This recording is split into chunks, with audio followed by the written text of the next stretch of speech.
no solo en audio y en texto, sino en video, para que también puedan entrar a la página.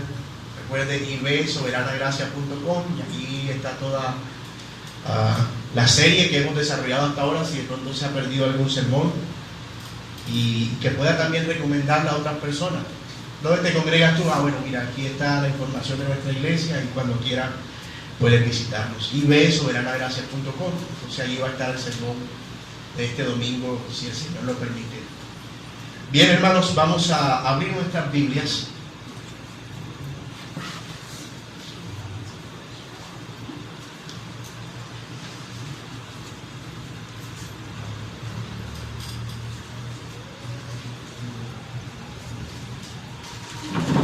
Vamos a abrir nuestras Biblias en Mateo capítulo 6. San Mateo capítulo 6.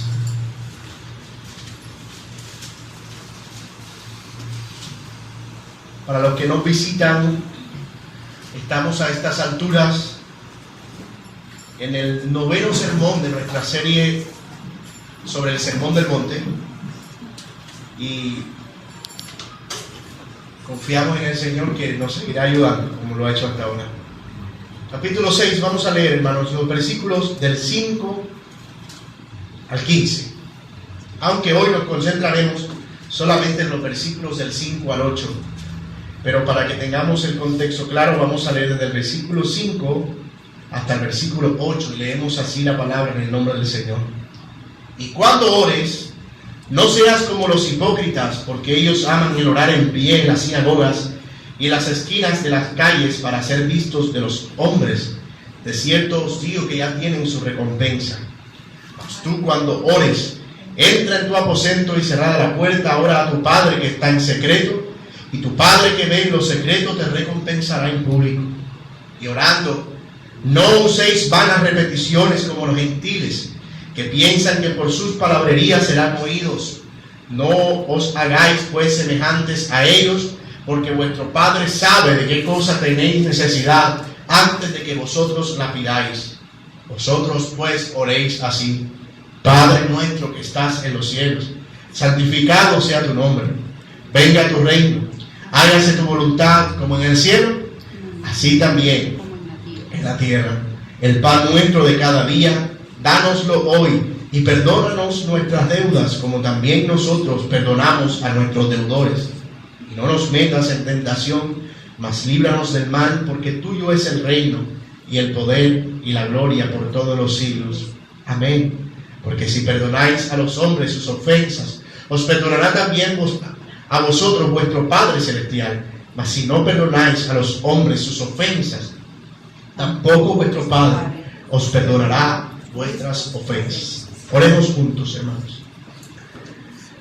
Señor, te damos gracias y te pedimos que puedas ayudarnos en esta mañana en la predicación, que puedas asistirnos, Señor, de tal manera que seamos edificados, exhortados y llamados, Señor, a considerar el gran valor de la oración en nuestra vida cristiana. Danos la sabiduría necesaria, Señor, para poder exponer, en mi caso, y a mis hermanos, no solo la sabiduría, sino la humildad suficiente para poder recibir tu palabra y ponerla por obra. Te exaltamos y te honramos, Señor, por lo que eres y haces. En Cristo Jesús damos gracias. Amén. Y amén. Una de las cosas que identifica a alguien que lleva una vida religiosa es el tipo de comunión que tiene con la deidad a la que se consagra, independientemente de la religión que profesa, sea musulmán, budista, hinduista, confucionista, taoísta o cualquier cosa que termine en ista sea una religión. Va a tener algún tipo de relación con lo que él considera su deidad a través de la meditación, a través de lo que ellos llaman oración o a través de cualquier otro medio.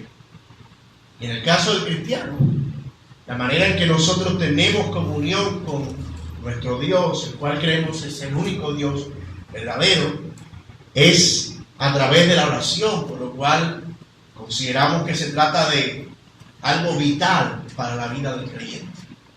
Tan vital es la oración que no pudiera alguien, como veremos en un momento, considerarse un creyente si no está caracterizado por un deseo de orar y de relacionarse con su Padre. Pero como veremos, hermanos, incluso un acto tan propicio como la oración, una mala motivación puede convertirlo en un horroroso acto hipócrita y exhibicionista. Y eso es todo lo que el Señor va a condenar en esta sección que estudiaremos, este sermón y el próximo, si así Dios lo permite. El Señor condena enérgicamente la hipocresía y hace énfasis en que la religión verdadera no es solo una apariencia externa, sino una comunión interna del corazón con el Dios al que nosotros nos dirigimos. Recordemos que en el contexto del Sermón del Monte, el Señor está enseñando a sus oyentes acerca de cómo exhibir una justicia verdadera, una justicia superior a la de los escribas y los fariseos. Y esa justicia superior está caracterizada por un compromiso, por observar la ley de Dios de manera no solo externa, sino interna, y no como los fariseos, que solamente observaban los aspectos acomodados de la ley a su deseo pecaminoso. Pero la justicia del cristiano no solo está determinada por su observancia de la ley, sino incluso por su práctica religiosa, por la genuinidad que hay en la práctica de los hábitos religiosos. Y el Señor lo ilustra a través de 3 ejemplos: la limosna, que estudiamos el sermón pasado, la oración, en el que centraremos ahora, y el ayuno, del que hablaremos más adelante. Y a través de esas 3 ilustraciones, el Señor va a enseñar a sus oyentes acerca de cuál es la forma correcta de practicar la religión. Como hemos dicho, estos 3 aspectos abarcan considerablemente lo que es la vida del cristiano. En cierto sentido, el dar limosnas o el hacer misericordia determina nuestra relación con los demás, con nuestro prójimo. El ayuno determina nuestra relación con nosotros mismos y la capacidad de tener dominio propio y autocontrol al respecto de nuestros propios deseos. En el caso de la oración, determina nuestra relación con Dios. Como verán, nuestra relación con nuestro prójimo, nuestra relación con nosotros mismos y nuestra relación con Dios está resumida en estos 3 hábitos o prácticas que hacen parte de la religión del cristiano. Y al igual que el primer caso, en el que los hipócritas fariseos habían usado el dar limosnas como una oportunidad para exhibir una piedad que no tenían, saliendo a las calles y haciendo sonar trompetas solamente para que los vieran ser generosos, en esta ocasión los mismos hipócritas tenían el hábito de orar y llamar la atención acerca de su oración solo para ser vistos de los hombres, dejando de lado lo que es una comunión verdadera con Dios. Jesús advierte a sus oyentes de cómo la misma oración también puede ser una ocasión para alimentar la falsedad si ésta se hace con propósitos equivocados.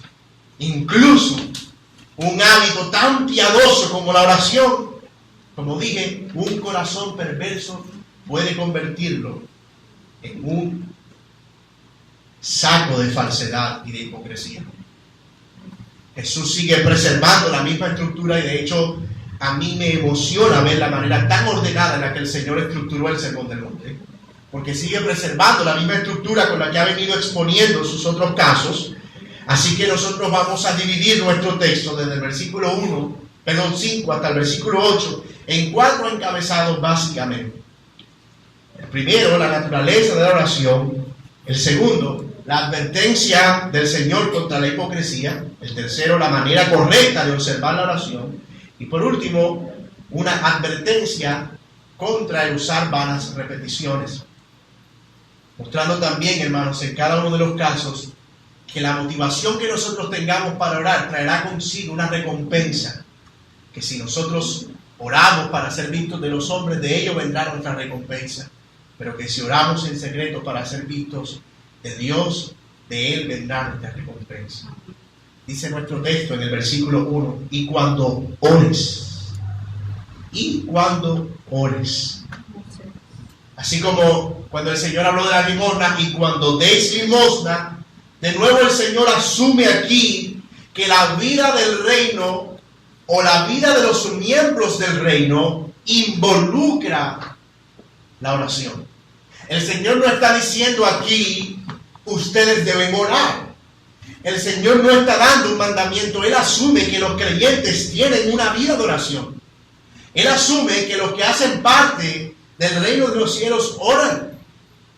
En efecto, la oración incluso era parte de la vida judía e incluso habían horarios establecidos para la oración. Usted puede ver en Daniel capítulo 6, por ejemplo, que Daniel se postraba a orar 3 veces al día, en la mañana, en la tarde, a mediodía y también a la puesta del sol. Incluso nosotros vemos en Hechos capítulo 3, versículo 1, cuando Pedro y Juan van hacia el templo, al pórtico que se llamaba La Hermosa, que iban a la hora novena, dice, la de la oración. Es decir, los judíos tenían un sistema alrededor de la oración y eso no es malo en sí, ni era malo en sí mismo.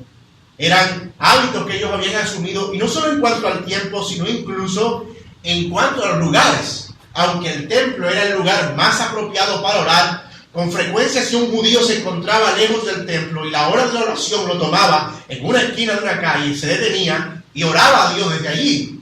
Y por supuesto, hermanos, no había nada de malo en eso, y no es eso lo que el Señor está condenando. Es cierto que nosotros no hacemos eso hoy. No vivimos en un país que tolera la práctica religiosa en todas las esquinas, porque si bien no somos perseguidos, tenemos la presión de que constantemente preferimos tener nuestros hábitos religiosos o de oración en horarios donde podamos tener cierta intimidad y cierta comunión. Pero en los días del Señor Jesucristo esto no era así. De hecho, es muy común incluso que usted, paseándose por Jerusalén o por la ciudad vieja, al día de hoy usted ve a judíos ortodoxos orando en distintos lugares. Cuando no alcanzan a llegar hasta el muro de los lamentos, incluso pueden orar en las puertas de sus casas.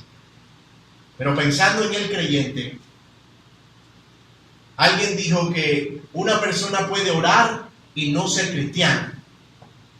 Pero no se puede ser cristiano sin orar.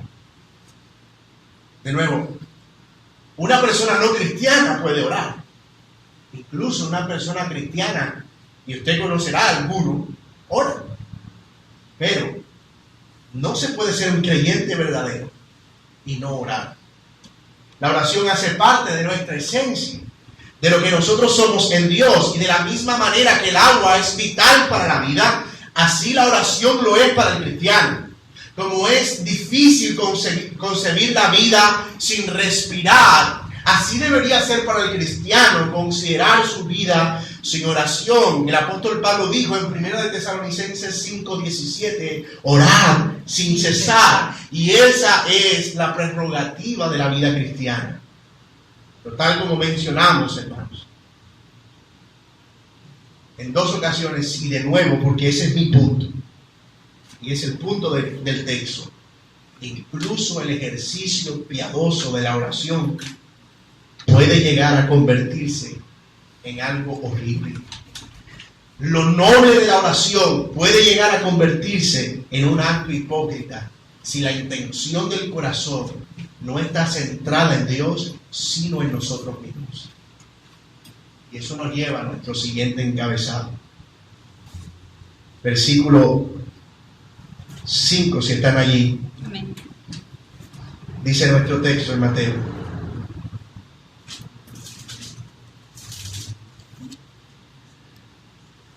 no seas como los hipócritas, y cuando oréis no seas como los hipócritas, porque ellos aman el orar en pie en las sinagogas y en las esquinas de las casas para ser vistos de los hombres.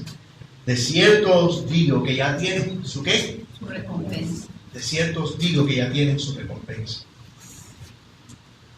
Jesús advierte en primer lugar aquí, hermanos, acerca del peligro de la hipocresía de los fariseos, la cual sus oyentes debían evitar.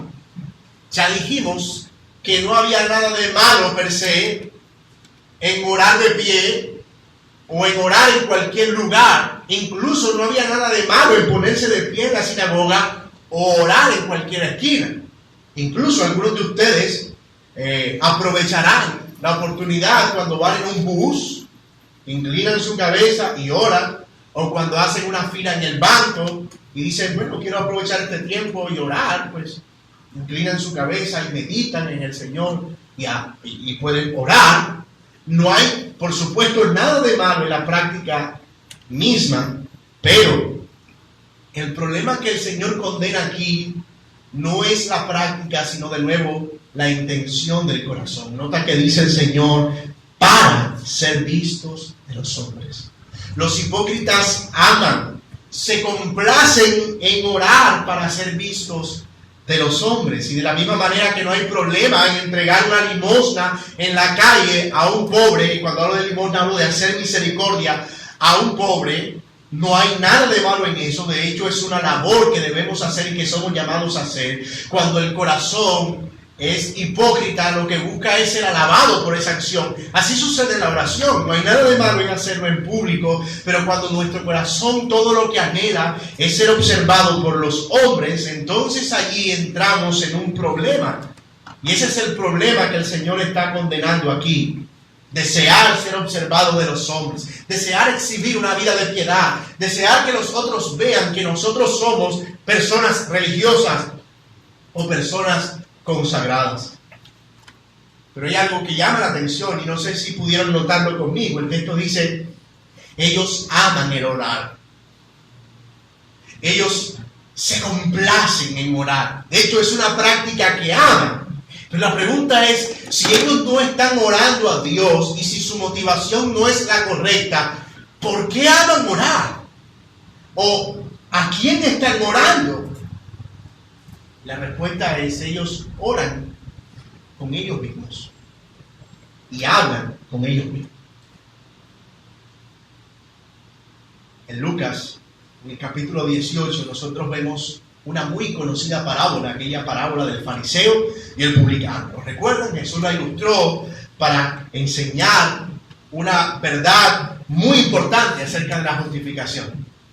Pero hay un versículo, el versículo 11 del capítulo 18 de Lucas, que describe la actitud del fariseo cuando oraba. Dice el texto, el fariseo puesto en pie oraba consigo mismo. ¿Nota eso?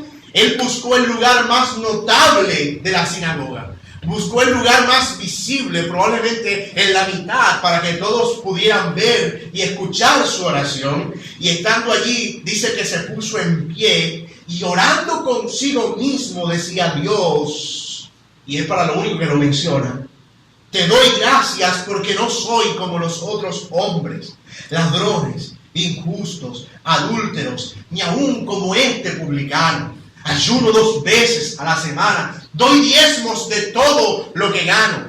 ¿Nota su oración? No era otra cosa que orar con él mismo y poner delante de Dios sus propias obras de justicia. Y eso es exactamente, hermanos míos, lo que el Señor está condenando allí. Exhibir la piedad es una tentación continua en nuestro corazón. Y no crea que nosotros estamos exentos de este pecado. No crea que somos menos fariseos en ocasiones que los fariseos, porque estamos constantemente lidiando con el mismo corazón que sigue luchando con la misma naturaleza, que si bien nosotros hemos sido redimidos por el poder de nuestro Señor Jesucristo y del Evangelio, y nuestro corazón ha sido libertado del dominio del pecado, es bien cierto que nosotros seguimos librando una batalla. Y así como los fariseos libraban una batalla con su naturaleza, aunque ellos la perdían gozosamente, nosotros libramos una batalla continua acerca de los motivos de nuestra oración. Y es una batalla intensa en nuestro corazón. Orar para ser vistos de los hombres, hermanos, créame que es relativamente fácil. Nosotros podemos sentirnos muy motivados en nuestras mentes al saber que nos están observando mientras estamos de rodillas. Incluso pudiéramos permanecer horas sabiendo que si hay alguien que nos observa y está pendiente de nosotros y está viendo que tenemos una actitud de piedad. Tal vez en alguna reunión de oración, alguien en otra iglesia muy distinta a esta dirá, voy a orar a la hora que el pastor esté en la iglesia porque necesito que él vea que yo soy una persona piadosa y así pueda asignarme un cargo en la congregación. Eso sucede en otra iglesia.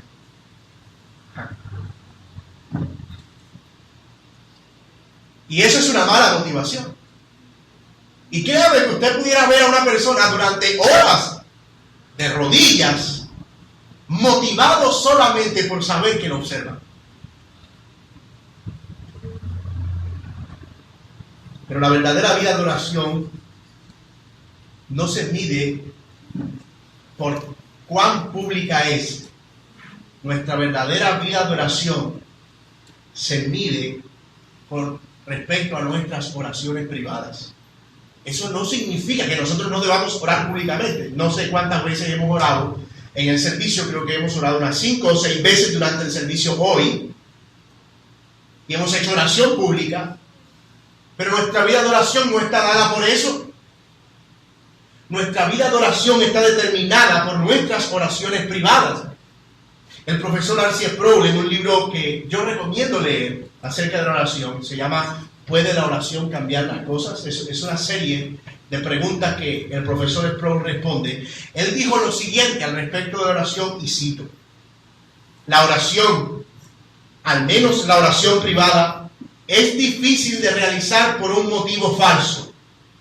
Uno puede predicar por motivos falsos, como hacen los falsos profetas. Uno puede involucrarse en actividades cristianas por motivos falsos. Muchos de los aspectos externos de la religión pueden realizarse por motivos falsos. Sin embargo, es altamente improbable que alguien se comunique con Dios en privado por algún motivo inapropiado. En otras palabras, alguien podrá fingir ser un buen predicador, o un buen cristiano, o un buen esposo, y hasta fingir ser muy generoso con los pobres y con la iglesia. Pero nadie puede fingir una vida de oración, por lo menos no delante de Dios. Y nadie que considere la oración algo valioso y como lo que es en su propia naturaleza, podrá orar en privado cuando sus motivaciones no son deleitarse en el Señor. En otras palabras, el hipócrita le aburre orar cuando nadie lo ve, y de hecho es improbable que lo haga. Pero ama y le encanta orar cuando lo observan, porque para el hipócrita el que lo observen hace que su oración cobre sentido. Y por supuesto, hermanos, la manera en que nosotros motivamos nuestro corazón al respecto de la oración tendrá un efecto, un resultado. El Señor dijo al respecto de estos que oran para ser vistos de los hombres: de cierto os digo, ya ellos tienen su recompensa. Toda acción produce una reacción. Y cuando se habla aquí de que ya tienen su recompensa, no es que como ellos oran para ser vistos de los hombres, entonces los hombres los van a recompensar y les van a decir: ah, bueno, mira, ya que te vi pidiendo por esto, yo te lo voy a dar. No. El Señor lo que está diciendo es: todo aquel que ora para ser visto de los hombres, la única recompensa que va a recibir es esa, ser visto de los hombres, y nada más. Y como decíamos el domingo pasado, ¿de qué sirve eso? Toda la recompensa que recibirás es ser visto de los hombres. Esa es toda la recompensa. Su oración no puede lograr más nada que eso, sino solo ser visto de los hombres. Pero hay una forma correcta de hacerlo. Porque alguien pudiera pensar: bueno, hermano, si la oración es un hábito tan difícil de cultivar de manera genuina, ¿será que lo mejor es no orar? No. La solución no es irnos al extremo del péndulo. La solución es centrarnos en lo que Dios dice acerca de la oración, y eso nos lleva a nuestro tercer encabezado. Dice el Señor en el texto: mas tú, cuando ores, entra en tu aposento y cerrada la puerta, ora a tu Padre que está en secreto, y tu Padre que ve en lo secreto te recompensará en público. Jesús declara, hermanos, que la esencia de la oración es la intimidad. Y no se refiere estrictamente a tener que encerrarnos, porque incluso alguien pudiera hacer de el encierro un acto hipócrita. Ah, la Biblia dice que debo encerrarme para orar. Entonces ahora voy a encerrarme donde todos sepan que me encerré. Voy a encerrarme a orar. Así que entra a su cuarto, ¡pum! Y tira la puerta duro. Y allá adentro está, ¡wow! Ellos deben estar sorprendidos de cómo puedo orar en intimidad con mi Padre. Ese hombre ha convertido incluso la prohibición en un acto hipócrita, o lo permitido en un acto hipócrita. Incluso lo bueno de orar en la intimidad, él lo ha convertido en un acto hipócrita. Así que no se está refiriendo estrictamente, hermanos, a un asunto físico. Incluso cuando la puerta esté cerrada, todavía tenemos que seguir lidiando con el peligro de la hipocresía. Porque el hecho, de nuevo, de estar cerrada la puerta puede ocasionar en nosotros el deseo de esperar ser alabados por eso. La devoción a Dios, y ese es el punto del Señor Jesucristo aquí, debe ser verdadera. Y eso se hace evidente en el secreto. La oración a Dios debe ser verdadera. Y la forma de saber si la oración es verdadera es en el secreto. Un hombre cualquiera puede aparentar amar a su esposa. Puede ser muy atento y abrir la puerta del carro. Puede ser cuidadoso de tomarla de la mano en la calle y ayudarla a subir una escalera. Puede darle buenos regalos. Pero su esposa sabe, por la intimidad que tiene con su marido, si el amor y las expresiones de ese hombre son genuinas o no. Y en ocasiones, solo ella y solo ella saben si eso es genuino o no. Hay algo que pasa entre los esposos que se determina en la intimidad que ellos tienen. Cosa que solo ellos pueden saber. Y eso pasa con Dios, a eso se refiere la intimidad. En la intimidad sucede algo en lo cual solamente Dios y nosotros somos conscientes de la genuinidad con la que lo estamos haciendo. Con la diferencia, hablando del esposo, de que la esposa no puede ver el corazón, pero Dios sí. Un hombre podrá fingir incluso en la intimidad con su esposa, donde nadie los ve, incluso fingir, pero delante de Dios nadie puede fingir, ni siquiera la intimidad, su oración. Él nos ve, ve las intenciones de nuestro corazón, ve las motivaciones de nuestra alma, ve las razones por las cuales estamos haciendo lo que estamos haciendo. Y los cristianos deben perseverar en una vida privada de oración. Y si esto no está en nosotros, y yo quiero que usted me escuche muy atentamente, querido hermano que está aquí, si no hay una vida de oración en nosotros, ni siquiera el deseo de hacerlo, nosotros debemos examinar, no el deseo, sino nuestra fe propia. Nosotros debemos preguntarnos si es que realmente somos cristianos. El Espíritu Santo que mora en nosotros, dice el apóstol Pablo en el capítulo 8, Él dentro de nosotros nos hace exclamar, Abba Padre. El Espíritu dentro de nosotros nos mueve a desear una comunión con Dios. Y si eso no está, entonces el Espíritu tampoco está. Y Pablo dice claramente que el que no tiene el Espíritu de Dios no es de Dios. Ahora, somos conscientes de que la vida privada de oración involucra una lucha. Pero nosotros debemos entendernos que incluso en esa lucha nosotros somos ayudados por el mismo Espíritu de Dios. El cristiano verdadero pelea y lucha porque sabe que él necesita de una comunión con Dios.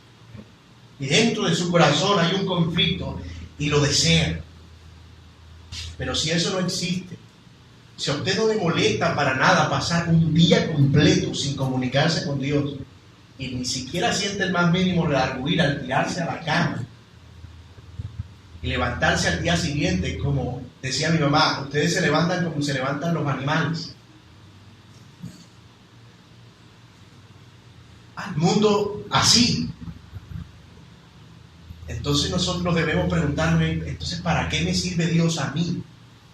¿Qué clase de Dios es el que yo estoy teniendo?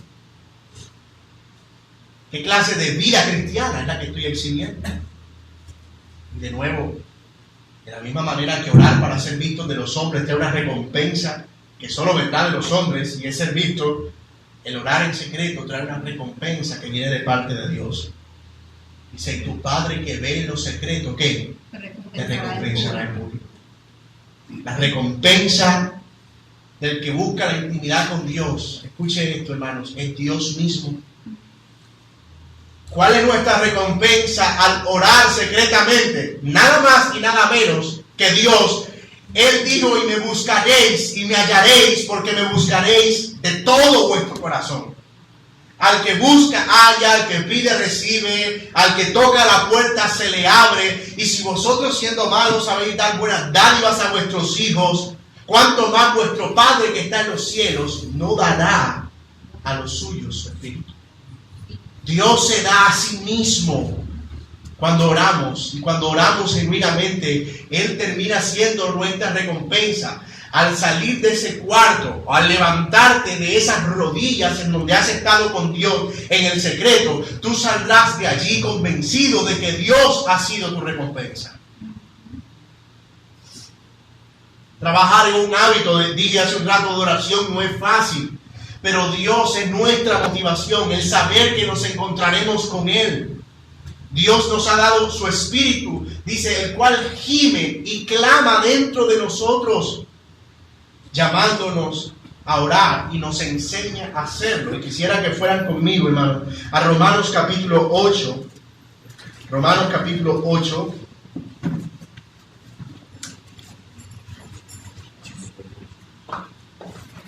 Los versículos 26 y 27. Dice, de igual manera, el Espíritu nos ayuda en nuestra debilidad, pues ¿qué hemos de pedir como conviene? No lo sabemos. Pero el Espíritu mismo intercede por nosotros, ¿con qué? Con gemidos indecibles. Mas el que escudriña los corazones sabe cuál es la intención del Espíritu, porque conforme a la voluntad de Dios intercede por nosotros. Lo que está diciendo Pablo aquí es que en nuestras debilidades a veces nosotros no sabemos ni qué pedir, pero el Espíritu que mora en nosotros nos ayuda. Y aun cuando lo que digamos sean gemidos indecibles y cosas incomprensibles, Dios sabe que por medio de su Espíritu nosotros nos estamos comunicando con Él. Y eso, hermanos, es glorioso. Eso experimenta el cristiano genuino y verdadero.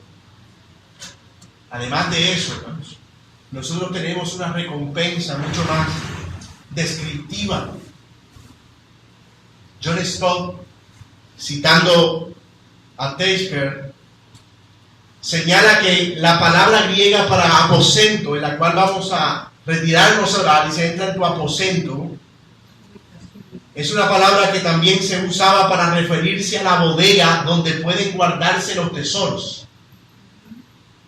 Y sigue diciendo, la implicación puede entonces ser que ya hay tesoros que nos esperan cuando oramos. En realidad, la recompensa oculta en la oración son demasiadas para nosotros enumerarlas. Son muchas. Por otro lado, hermanos, incluso nuestra súplica será una oración contestada. Cuando nosotros oramos, nosotros estamos convencidos que Dios contesta. Muchas de nuestras oraciones y peticiones personales no son respondidas, y ese silencio de Dios es su respuesta. Es Dios diciéndonos, no es el tiempo, no es el momento, no es ahora. Cuando nosotros oramos, estamos convencidos de que el Señor nos oye. Esa es nuestra recompensa también al orar. Que sabemos que Él oirá y hará todo lo que Él considere de acuerdo a su soberanía y a su voluntad. Hermano, ¿a usted no le alienta eso? ¿No le alienta saber que al ir a orar genuinamente ante el Señor por cualquier cosa que nosotros tengamos o padezcamos o pidamos, el Señor nos oye? ¿A usted no le alienta eso?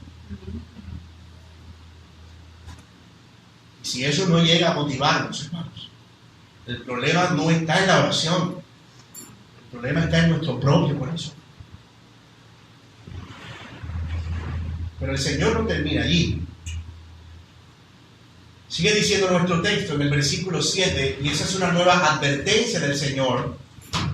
Y eso nos lleva a nuestro cuarto y último encabezado. Dice el texto: y orando no uséis vanas repeticiones como los gentiles, que piensan que por sus palabrerías serán oídos.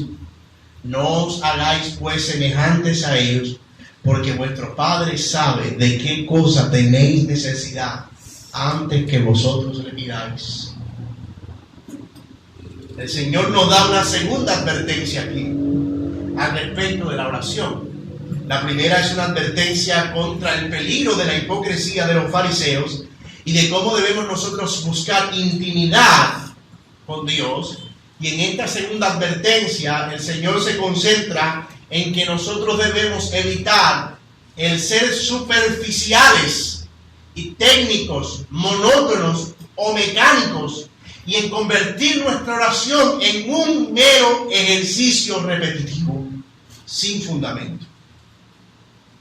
La primera advertencia fue a no imitar a los fariseos, pero en esta advertencia el Señor nos manda a no imitar a los gentiles. Es curioso que en estas tres ilustraciones, la limosna, la oración y el ayuno, solamente en la oración, el Señor nos advierte que no hagamos como los gentiles. Probablemente porque era poco probable que los gentiles fueran movidos a la misericordia y poco probable que los gentiles ayunaran. Pero lo que sí sabemos es que los gentiles oraban a sus dioses. ¿Se acuerdan cuando Pablo fue a aquella ciudad y había un culto allí a Diana de Éfeso, y la oración era durante horas y horas y horas diciendo y adorando a Diana? Ellos oraban, y el Señor Jesús está advirtiendo al respecto de ese peligro. Pero creo que hay algo más. Incluso si usted puede ubicar, hermanos, en Lucas en el capítulo 20, porque creo que hay algo más que puede estar en la mente del Señor en ese momento, advirtiendo de las vanas y largas repeticiones. Lucas capítulo 20, versículo 47. Y leamos el 45 para tener algo de contexto. Jesús acusando a los escribas. Después ya el Señor, estando en la recta final de su ministerio, dice: y oyendo de todo el pueblo, dijo a sus discípulos Jesús: guardaos de los escribas, que gustan de andar con ropas largas y aman las salutaciones en las plazas y las primeras sillas en las sinagogas y los primeros asientos en las cenas, que devoran las casas de las viudas y por pretexto hacen largas oraciones. Estos recibirán mayor condenación. Es probable que lo que estuviera en la mente del Señor Jesús en ese momento fuera también los escribas, que tenían como práctica hacer largas oraciones solo para ser vistos de los hombres. Cualquiera sea la motivación del Señor, lo cierto es que debemos evitar eso. Cualquiera sea la motivación, me refiero, con la que el Señor dijo esto, sea para evitar que lo hagamos como lo hacían los gentiles o que lo hagamos como lo hacían los escribas, el asunto es que debemos evitarlo. También podemos observar que la primera advertencia estaba orientada a lo interno. El Señor está diciendo: ojo con la motivación del corazón. Tu motivación debe ser genuina. Pero esta segunda advertencia contra los gentiles está orientada hacia el acto mismo de orar, es decir, hacia las palabras que utilizamos. Y de nuevo, a mí me emociona ver el tremendo maestro que era nuestro Señor. Jesús sabía que aun cuando nuestras intenciones no fueran hipócritas, nuestras palabras y la forma en la que orábamos también podía convertirse en un problema, y nos advierte al respecto de eso. Quiero aclarar de paso, hermanos, que no hay ningún problema en las oraciones largas. Por supuesto que no. De hecho, hay oraciones largas registradas en la Biblia. Usted no lo va a buscar ahora, pero en 2 de Crónicas 6, 14, en Nehemías, el capítulo 9, acabamos de leer Nehemías en nuestras lecturas diarias, en Salmo 18, el mismo Salmo 119, es una oración larga.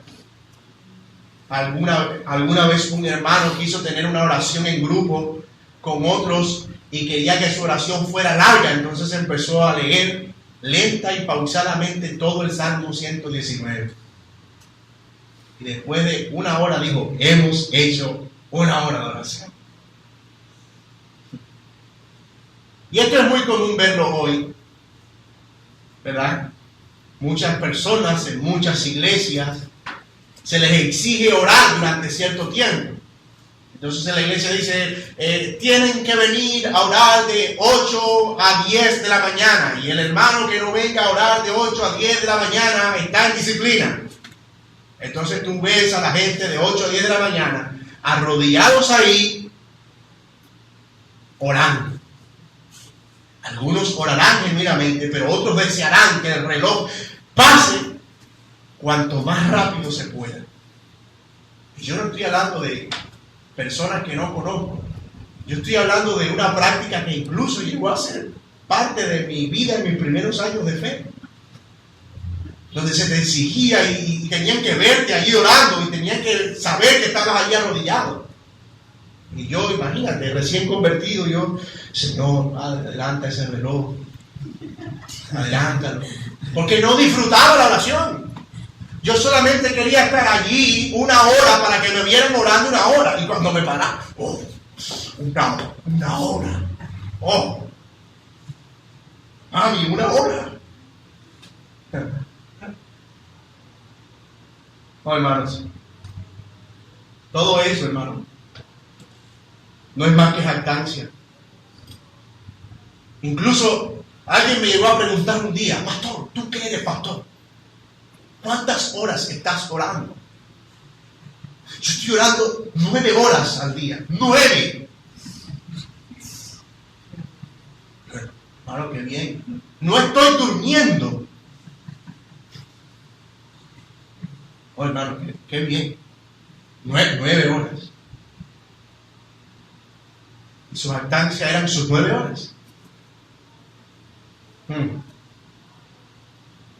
Si hiciéramos el ejercicio de poder escuchar muchas de esas oraciones, no estoy diciendo que todas, algunas personas podrán durar horas orando. Incluso nosotros vemos, por ejemplo, David Brainerd, el misionero que fue a los indios Pies Rojas en Estados Unidos.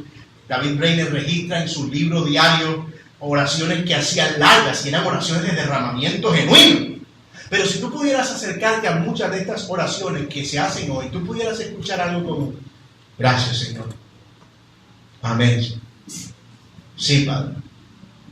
Gloria a Dios. Aleluya. Y ahí se va el tiempo. Y es un ciclo que va repitiéndose y repitiéndose. Y sus oraciones son siempre las mismas. Y por las mismas cosas. Y por lo mismo siempre. Una y otra vez. Incluso de las mismas palabras. Nosotros sí, ojalá no estemos pensando en que, ay, qué bien me siento porque mi oración dura 1 minuto. No, eso tampoco es la idea. Yo creo que nosotros debemos empezar a considerar el tiempo que nosotros dedicamos al Señor. Un día tiene 24 horas. 24. Y nosotros debemos dedicar la mayor parte del tiempo seguramente a descansar, a nuestra familia. Pero ¿cuánto de ese tiempo de 24 horas dedicamos nosotros a Dios? Jesús un día se fue a orar con sus discípulos al monte Getsemaní y les dijo: espérenme aquí y yo voy a mi Padre y oro. Y cuando vino los encontró dormidos y el Señor les dice: ¿no pudieron ustedes orar y velar conmigo 1 hora? Obviamente Jesús no nos está diciendo aquí cuál debe ser el tiempo de nuestra oración. Pero eso es una buena medida. 1 hora solamente es el 4% de nuestro día. 1 hora de oración solamente es el 4% de un día de 24 horas.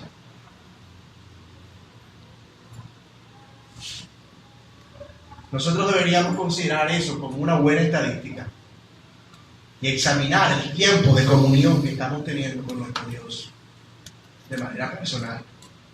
De nuevo, no estamos diciendo aquí que nuestra oración debe ser estrictamente 1 hora, pero sí debemos reflexionar acerca de la calidad del tiempo que le estamos dedicando a Dios. Me gusta cómo lo recoge la Nueva Versión Internacional. Ese texto dice: y al orar, no hablen solo por hablar. No hablen solo por hablar como los gentiles, porque ellos se imaginan que serán escuchados por sus muchas palabras. Y creo que la idea de hablar, moviendo nuestros labios, pero sin estar conectados con una devoción interna. Y yo me considero culpable de ese pecado. En oraciones he querido orar y me salen palabras, pero siento que mi mente está en otra parte. O soy el único pecador en esta iglesia. Amén. Y eso puede llegar a suceder.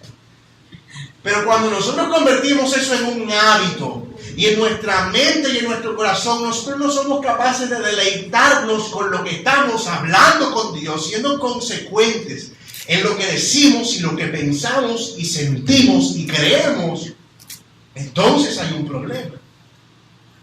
Y hay varias cosas a las que el Señor se está refiriendo en este caso, y que son advertencias puntuales al momento de nosotros orar y de no imitar a los gentiles.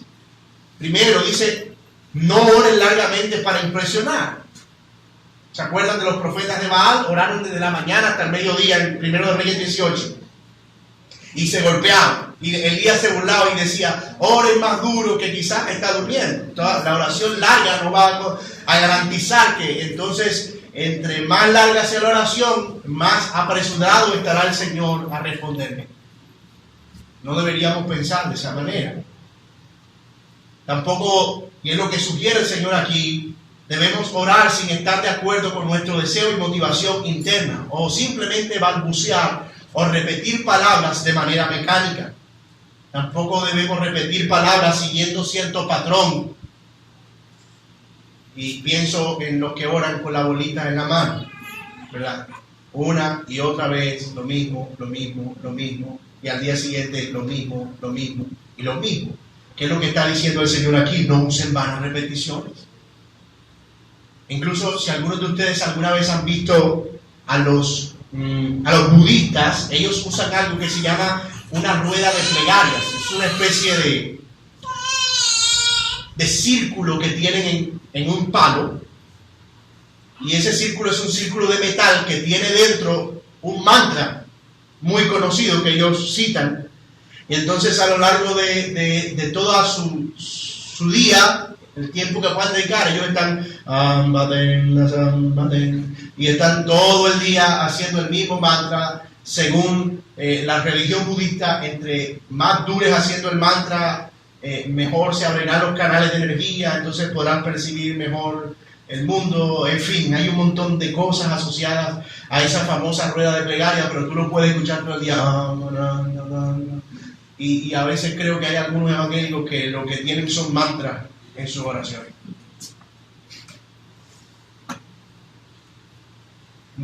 Porque de sus corazones no puede salir una oración enemiga.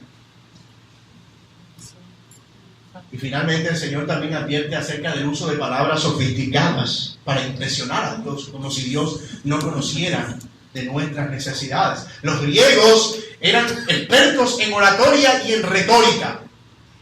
Y yo me imagino a un griego, de estos que el Señor seguramente tiene en su mente. Oh, benemérito y exaltado y sublime y eterno Dios. Quiero manifestarte y expresarte desde la profundidad. O sea, no se trata de eso, porque es que antes de que nosotros salgamos a impresionar a Dios con nuestras palabras, ya Dios ha escuchado nuestro corazón y sabe exactamente cuál es nuestra necesidad.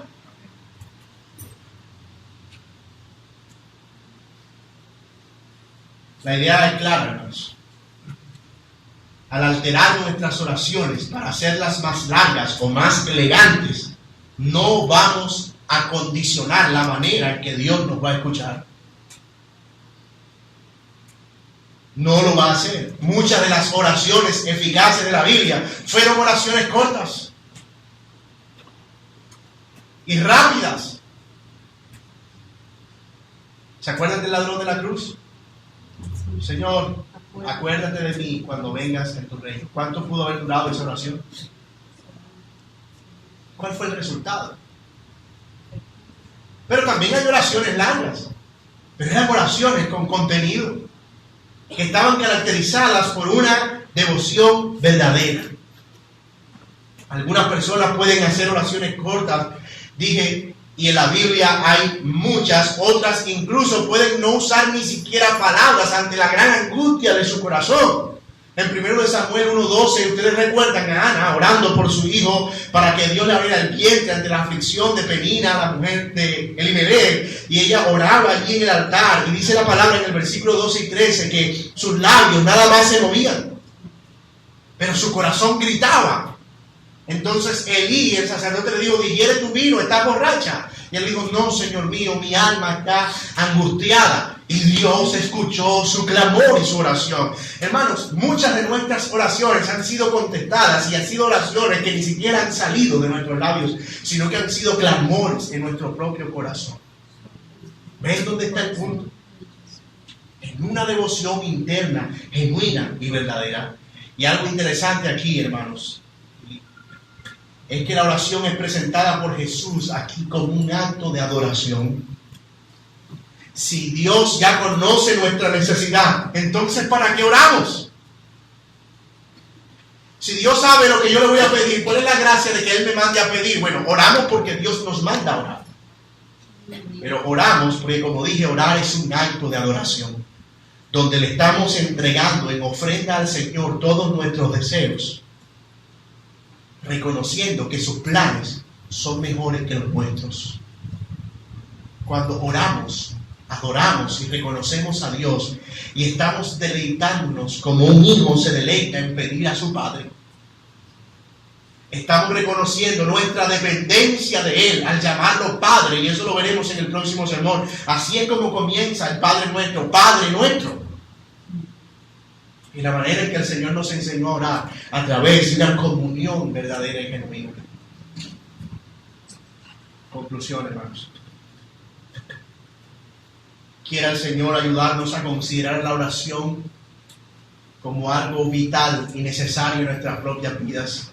Y si algunos de vosotros, hermanos, se encuentran hoy experimentando luchas para tener una vida de oración, es mi deseo que el Señor pueda usar su palabra para moverlos y con la ayuda de su Espíritu hacer eficiente y eficaz ese deseo, traduciéndolo en una comunión íntima y verdadera. Que nosotros también podamos examinar nuestro corazón y orar con las motivaciones correctas, sabiendo que Él es nuestra recompensa, el deleitarnos en Él y saber que Él nos oye. Y finalmente, hermano, que podamos entender que Él tiene cuidado de nosotros, que Él conoce nuestros deseos, que orar es adorarle a Él, que allí nos ofrecemos y nos rendimos a Él, y nos entregamos en una dependencia como de un hijo indefenso ante un padre que le cuida. Que Dios nos lleve a considerar la oración de la manera tan sublime en que el Señor la consideró y la presentó aquí. Que Él nos ayude y su Espíritu nos fortalezca. Pongámonos de pie y oremos.